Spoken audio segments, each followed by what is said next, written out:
तर पहा, मागच्या पिरियडला मी तुम्हाला अँग्युलर मोमेंटम शिकवलं होतं. आज आपण पाहणार कन्झर्वेशन ऑफ अँग्युलर मोमेंटम.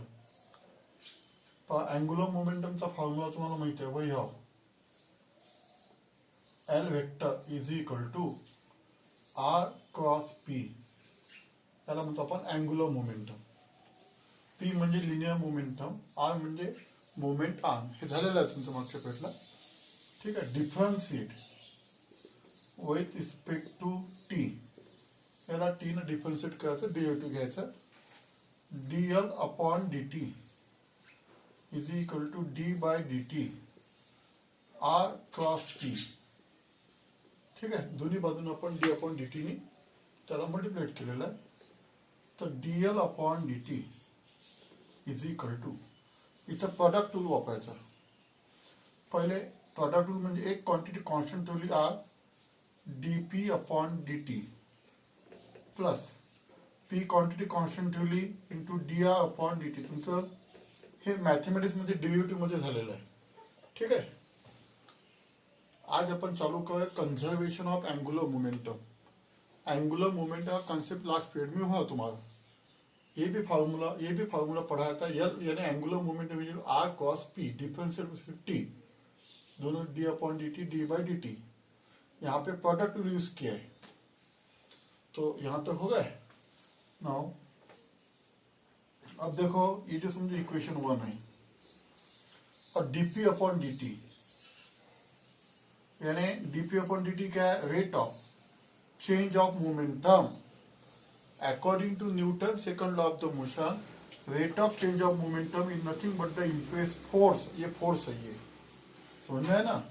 और ये जो d r upon d t है एंड ये जो d r upon d t है, इसको बोलेंगे लीनियर वेलोसिटी. इसको क्या बोलना है?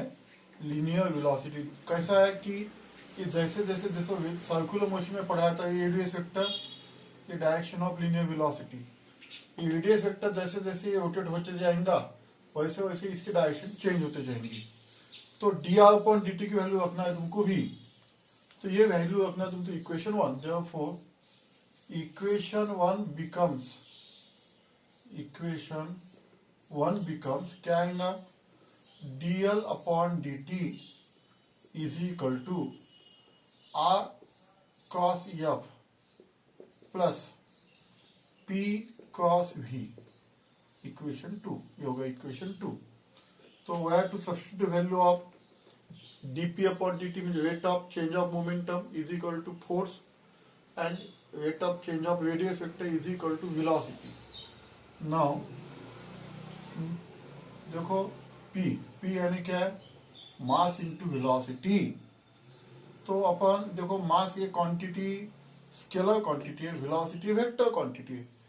तो momentum is a product of mass and velocity. Value इसके अंदर डाल दो. देखो dl upon dt is equal to r cos f plus mv cos v. ठीक है. Now since v cos v is equal to 0. अब देखो, ये जो टर्म है तुमको 11th स्टैंडर्ड में हुआ वेक्टर प्रोडक्ट. तुम्हारा वेक्टर प्रोडक्ट में तुम पढ़े होंगे कि ये cos b is equal to A B sine theta. ये फॉर्मूला, ये cos b का फॉर्मूला. अगर समझो तुमने यहाँ पे v cos v लिया तो v into V sine 0. Vector product with itself, यानी उसी का वेक्टर प्रोडक्ट उसी के साथ में ये वेक्टर, ये भी वी वेक्टर, इक्वल वेक्टर दोनों भी. तो थीटा आएगा 0, साइन 0 इज इक्वल टू 0. इसलिए v cos v की वैल्यू लेना है तुमको 0. अब ये वैल्यू तुमको इक्वेशन में डालना है. क्या आएगा फिर? Therefore dl upon dt is equal to r cos f plus ये जो आ जाएगा. Therefore dl upon dt is equal to r cos f. Equation 3. ठीक है. यहां तक आ गए. समझ में आए तुम्हारे? ये वैल्यू जो है ना, इसकी वैल्यू अपन ने जो रख दिया, वेक्टर प्रोडक्ट है ये, v cos v is equal to 0. Value डाल दिया. तो ये हो गए. देखो, लास्ट पीरियड में तुमको मैंने टॉर्क का फॉर्मूला पढ़ाया था. Torque tau is equal to F S. Torque is a product of force and point of application, मैंने उसको मूवमेंट आर्म बोलते। डोर का एग्जांपल ख्याल में रखना है तुमको। डोर के एग्जांपल में यहाँ पे फोर्स लगा है, ये जो परपेंडिकुलर डिस्टेंस है, perpendicular distance inches and point of application of force is known as movement arm, ये मूवमेंट आर्म है। तो इट इज नोन एज, तो ये जो फॉर्मूला है इसको वेक्टर प्रोडक्ट में कैसे लिख सकते हैं अपन, यस क्रॉस एफ ऐसा लिख सकते हैं अपन वेक्टर प्रोडक्ट में, सिर्फ यस के जगह पे आर है। तो ये जो फॉर्मूला है R cross F, it is nothing but the torque, ये टॉर्क का फॉर्मूला है। Therefore rate of change of momentum, rate of change of momentum, rate of change of momentum is equals to torque, rate of change of momentum equals to torque, rate of change of momentum यानी हर second के अंदर जो momentum change हुआ it is nothing but the torque है ये। तो देखो अब conservation of angular momentum क्या है, conservation of angular momentum. Now if tau is equal to 0 इसका वैल्यू 0 रख दो, therefore dl upon dt is equal to 0, dl upon dt की वैल्यू 0 है। पर मैथमेटिक्स के अंदर तुमको मालूम है, मैथमेटिक्स में तुमने पढ़ा होगा, अगर ये इसकी डेरिवेटिव की वैल्यू 0 है तो ये l क्या है, कांस्टेंट, ये कांस्टेंट, कांस्टेंट व्हॅल्यूचं डिफरन्शिएशन हे 0 असते, म्हणजे ही क्वांटिटी कॉन्स्टंट आहे, म्हणजे I omega is equal to constant. एलचा फॉर्म्युला मागच्या वेळेला सांगितलेला आहे मी, L is equal to I omega, angular momentum is a product of moment of inertia and angular velocity, म्हणजेच I1 omega 1 is equal to I2 omega 2। Problem साठी हा formula कामात पडतो। I1 omega 1 is equal to I omega is equal to constant. लिहून घ्या पहिले statement, पण तुम्हाला हा नियम कसा आहे ते समजून सांगतो एक्झाम्पल हो। If no external torque acting on rotating body, angular momentum remains conserved, angular momentum remains conserved, conserved म्हणजे कॉन्स्टंट। हे स्टेप लिहून घे। आणि ऍक्च्युअल हा लॉ काय आहे, I omega is equal to constant आहे, I1 omega I2 omega 2 L is equal to constant, याचं मिनिंग काय आहे, आणि no external torque acting on the rotating body angular momentum remains conserved, याला म्हणतात law of conservation of angular momentum. आता याचा example मी तुम्हाला देतो। याचं एक्झाम्पल असं आहे, पहा पहिलं एक्झाम्पल,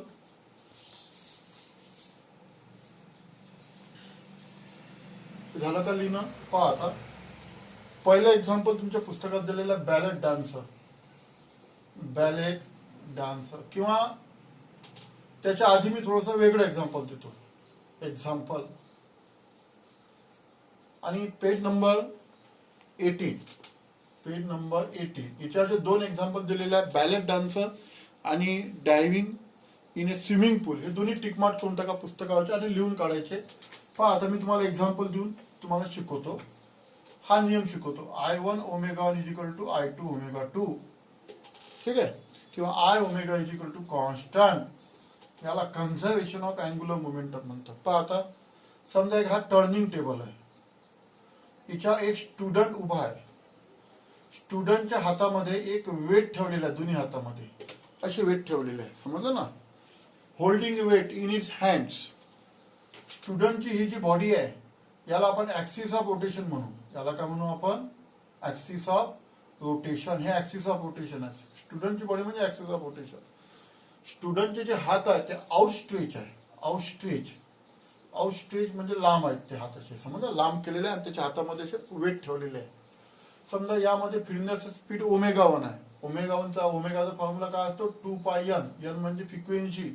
समजा तो 100 आरपीएम ने फिरत असेल, 100 आरपीएम म्हणजे एका मिनिटात 100 रोटेशन मारत असेल, असं एक्झाम्पल, तर याच्यामध्ये मोमेंट ऑफ इनर्शिया I1 आहे। आता मोमेंट ऑफ इनर्शियाचा फॉर्म्युला काय असते भाव, काय सांगितलं होतं, I equal to M R square या फॉर्म्युला. आर म्हणजे अंतर हे बॉडी पासून तर त्या वेट पर्यंत अंतर. या दोन्ही वेटचा मोमेंट ऑफ इनर्शिया काढलेला आहे. तो मोमेंट ऑफ इनर्शिया I1 आहे. तर L1 is equal to I1 omega मी असं काढलेला आहे. L1 म्हणजे अँग्युलर मोमेंटम, I1 म्हणजे मोमेंट ऑफ इनर्शिया, ओमेगा म्हणजे त्याचं फिरण्याचं स्पीड. ही झाली केस फर्स्ट. आता मी काय करतो, त्या स्टुडंटला बाहेरून ऑर्डर देतो. अशी ऑर्डर देतो की त्याने हात जे आहे ना ते असे जवळ आणायचे, बॉडीच्या जवळ आणायचे. समजलं की नाही, बॉडीच्या जवळ आणायचे, हात त्याच्या बॉडीच्या जवळ आणायचे. वेट त्याने जवळ आणलेले आहे. In this case omega 2 is angular speed, म्हणजे फिरण्याची गती त्याची अँग्युलर स्पीड आहे ओमेगा 2 आणि मोमेंट ऑफ इनर्शिया I2. या सिस्टीमचं मोमेंट ऑफ इनर्शिया I2, या सिस्टीमचं moment of inertia I1. L2 is equal to I2 omega 2 मी असं अँग्युलर मोमेंटम काढलं.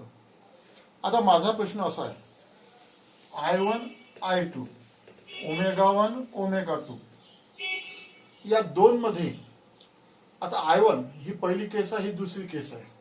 यामध्ये कोणता मोमेंट ऑफ इनर्शिया जास्त होईल हा माझा क्वेश्चन आहे. समजलं की नाही, कोणता होऊ शकते, I1 जास्त होऊ शकते की I2 जास्त होऊ शकते, सांगू शकता तुम्ही विचार करू शकता. I1 जास्त आहे की I2? I1 जास्त आहे, कारण R जास्त आहे.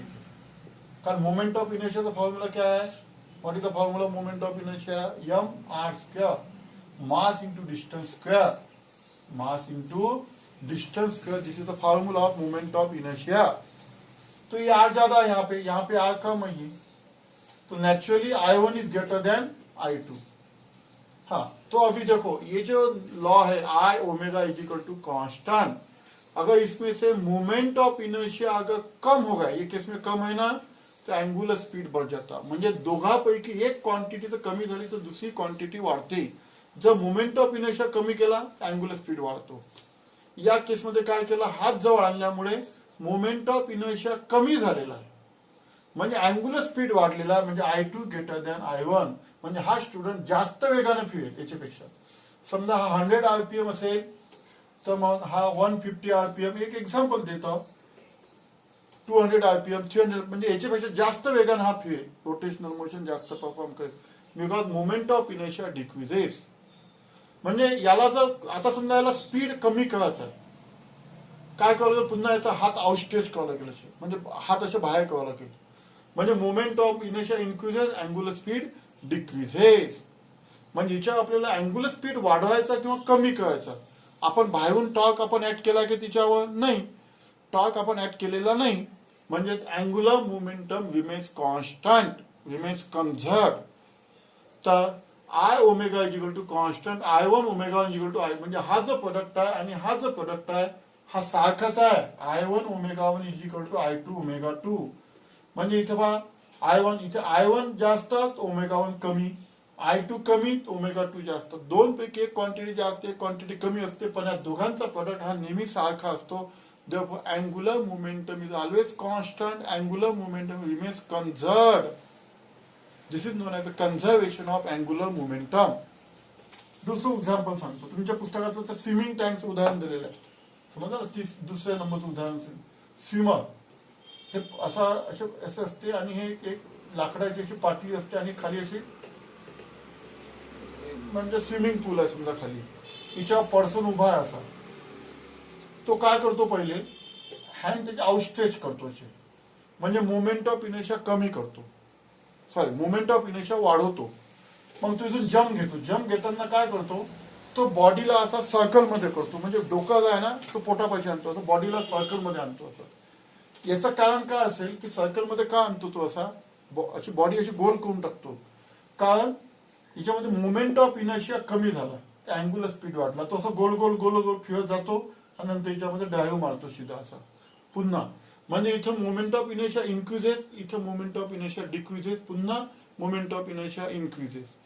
जेव्हा इथं तो मोमेंट ऑफ इनर्शिया जास्त झालेला आहे, म्हणजे अँग्युलर स्पीड काहीच नाही तिथे, जेव्हा तो असा डायव्ह मारतो इथे, तेव्हा मोमेंट ऑफ इनर्शिया त्याचा कमी झालेला असते, but angular speed increases.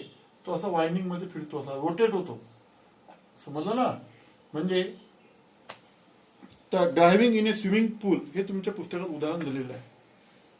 Ballot dancer, ice, हे आईस आहे, हिच्यावर काय असते, असे स्केटिंग, पायामध्ये स्केटिंग घालून बॅले डान्सर जे असतात ते काय करतात, त्यांना जर स्पीड वाढवायचा असेल तर ते हात जवळ करतात, स्ट्रेच बॉडीच्या जवळ करतात, हात जवळ आणतात तर जास्त वेगानं फिरेल. आणि त्यांना जर स्पीड कमी करायचं असेल तर हँड जे आहे ते आउटस्ट्रेच करतात. असं बॅलेट डान्सरचं टेक्निक आहे.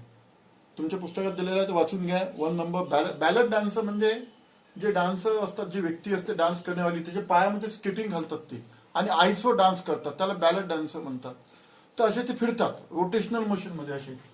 त्यांना जर समजा असं लॉंग असं चक्कर मारायचं असेल, हँड इज आउटस्ट्रेच, हँड असे आउटस्ट्रेच असतात. आणि त्यांना असं जास्त वेगानं फिरायचं असेल तर hand close to his body असते. It is due to law of conservation of angular momentum. इथे जर त्याने हँड जर जवळ आणले बॉडीच्या तर moment of inertia decreases and angular speed increases. याला म्हणतात कन्झर्वेशन ऑफ अँग्युलर मोमेंटम.